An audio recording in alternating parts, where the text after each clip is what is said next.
Mary. Thanks, Caroline. I have two questions. One on the United States Institute of Peace and then on the Supreme Court, if that's okay. Sure.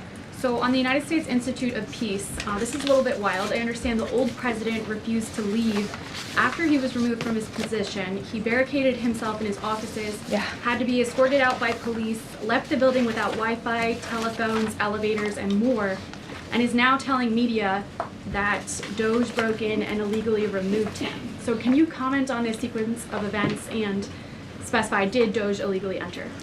I'm really glad you brought this up, Mary. We were made aware of this story by individuals at Doge, at Elon Musk's team, and also at the State Department who were unable to access this building.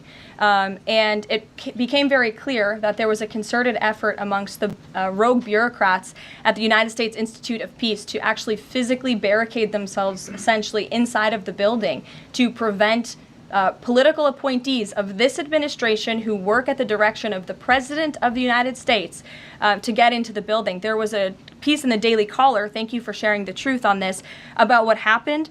Staff contacted the MPD in an attempt to prevent Doge personnel from entering. They barricaded the doors. They also disabled telephone lines, internet connections, and other IT infrastructure within the building. They distributed flyers internally, encouraging each other to basically prevent these individuals from accessing the building. I use this to say this is what Doge and this administration is facing. It's a resistance from bureaucrats who don't want to see change in this city. President Trump was elected on an overwhelming mandate to seek change and implement change, and this is unacceptable behavior. Thank you. And just really quick on the Supreme Court, I know it's been almost 3 years now since the leak of the draft Dobbs opinion to Politico, actually.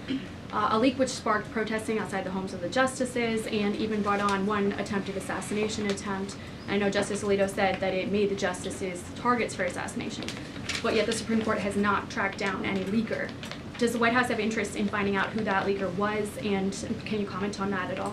I know generally speaking the president has an interest in finding leakers and he believes it's unacceptable, and it's the position of this administration. You've seen the Secretary of Homeland Security has taken tough action at her agency.